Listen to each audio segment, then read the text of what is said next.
সেদিনের কাজটি ছিল আমার ডোমজুর বাণীশ্রী সিনেমা হলের কাছে। তিনজনকার পার্টি মেহেন্দি ছিল আমার। তো মনে আছে সেই যে একদম বাচ্চা মেয়েটির আমি ভিডিও দিয়েছিলাম, তোমরা অনেকে খুব পছন্দ করেছিলে। আজকে তাদের বাড়িতেই আমার কাজটি করতে যাওয়া। আর এই যে পুচকি মেয়েটি, এটিই হলো আমার বান্ধবীর মেয়ে। তো যাই হোক, এদের বাড়িতেই কাজ করতে যাওয়া।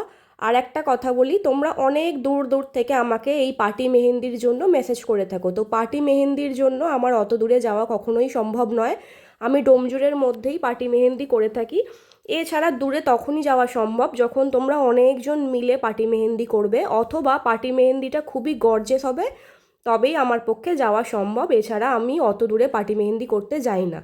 তো যাই হোক, তোমরা জানিও যে আজকের কাজটি কীরকম হলো। এই তো হলো বান্ধবীর মেয়ে, খুবই শান্তভাবে বসেছিল, কিন্তু একদমই শান্ত ছিল না। আর এটি ছিল আমার বান্ধবীর দিদির হাত। তো দিদি বলেছিল যে পার্টি মেহেন্দি হবে, কিন্তু একটু গর্জিয়াস করে হবে, হাতটা যেন একটু ভরা হয়। তো আমিও সেই রকম করারই চেষ্টা করেছি, হাতটা যেন পুরো ভরা হয়।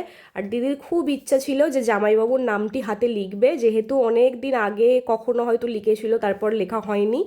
তো যাই হোক, অনেক দিন পরে মেহেন্দি করলে যা হয়।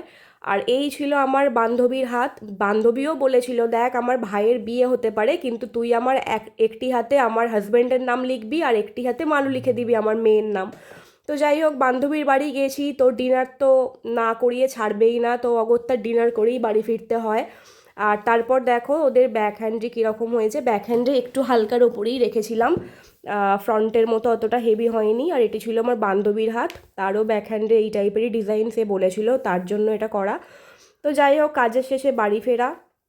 যেহেতু অনেকটা বিকালে অনেকটা লেট করে গিয়েছিলাম, প্রায় 4:30-র দিকে, তো বাড়ি ফিরতে বেশ অনেকটা রাত হয়েছিল, তার মধ্যে ডিনার সারতে হয়েছিল। তো এখন বাজে তখন প্রায় 10:45 মতো, 10:45 ডোমজুরের হাল। চলো আজকের মতো টাটা, আবার দেখা হবে কোনো নেক্সট ভিডিওতে।